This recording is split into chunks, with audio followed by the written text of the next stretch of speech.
Асан батыр. Баяғыда бір естеміз деген шалдың 3 баласы болыпты. Ең кішісінің аты Асан екен. Асан жас кезінен бастап-ақ көзге көріне бастайды. Естеміз бір күні Асанға: "Ал балам, менің өлер алдындағы өсиетімді тыңда. Сен осы күндердің өзінен бастап-ақ өз күшіңе сыйынып, күн болса сонымен керісіп жүресің. Одан аулақ бол" дейді. Күні жетіп, естеміз сөйледі. Естемістен қалған 3 баласы енді күн көру амалын ойласады. Бір күні аңшылықпен айналысып жүрген Асанның алдынан 3 атты кісі шыға келеді де Асанға дүрсе қоя береді. Асан үшеуіне де тойтарыс беріп, аттарын, құралдарын тартып алып, өздерін өлтіреді. Сол ауылдың ханының 3 қызы болады. Хан қызын ұзатуға кісі шақырады да: "Осы қыздарымды дәу қара тасты қақ жарған кісіге беремін" деп жариялайды. Кезек күткен жігіттер тасты қақ жара алмай, ақыры кезек Асанға келеді.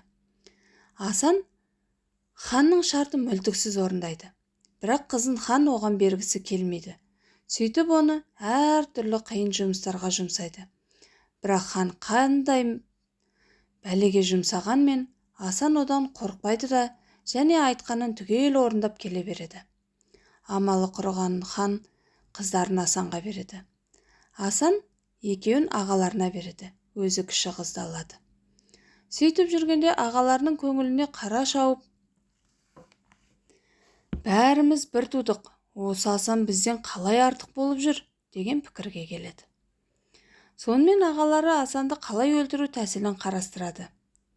Асан әйеліне барлық сырын айтатын шығар, содан сұрайық деп келісімге келген. Ағалары мен келіннен сұраса, келіні Асанның жаны кеудесінде емес, басқа жақта екенін айтады. Сонда ағалары бұлай өлтіре алмайтынын білген соң, ең болмаса қор болсын деп, Асан ұйықтап жатқанда ортанша ағасы босағада қылыш ұстап тұрып, үлкені "Елге жау шапты" деп айқай салыпты. Ұйқылы ояу Асан тұра жүгіргенде ортанша ағасы қылышпен салып қалады. Қылыш Асанның аяқтарын қырқып түседі. Асан сондай халде қалған соң, ағалары келінін алып, інісін жұртқа тастап көшіп кетеді. Асан еңбектеп далаға шығып отырса, бір кісі киік қуып келеді екен, бірақ ұстай алмайды. Асан шақырса, әлгі кісі қасына келеді. "Не қып жүрсің?" деген сұраққа: "Қолым жоқ, аң қуып жүрмін, бірақ ұстай алмаймын" дейді аңшы. Сөйтіп жаңағы келген адам мен Асан бірігіп киік аулап күн көріпті. Бір күні жақын ауылда той болады. Сол тойға Асан және қасындағы досы екеуі бірге барады.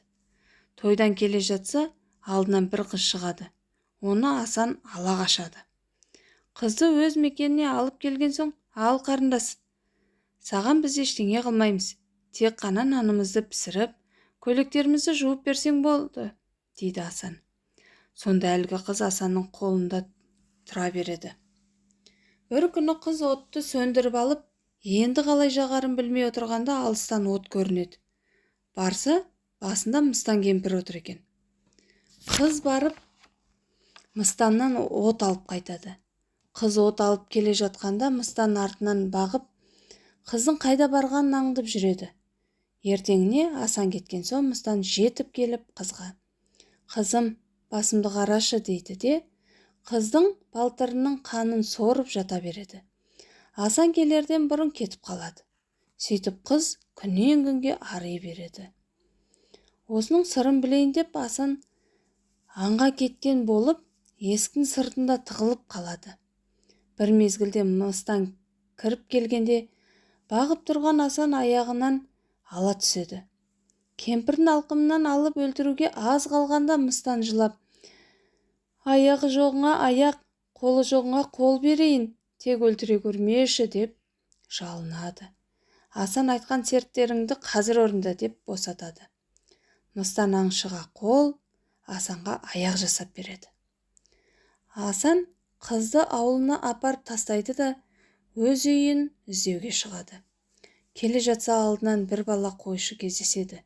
қойшыдан жөн сұраса, бұл өзінің баласы болып шығады.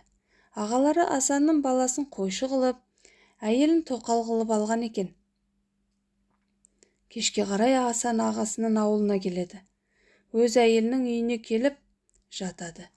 Таң ата ағалары балаға «Қойға бар» деп айтқалы келсе, өзінің жұртында қалған інісін көреді. Асан атып тұрып, «Істеріңді кешірем, екінші бұндай істеріңді қайталамаңдар» дейді. Сөйтіп ағалармен татуласады. Сөйтіп Ақпейіл Асан бай болып, барша мұратына жетеді.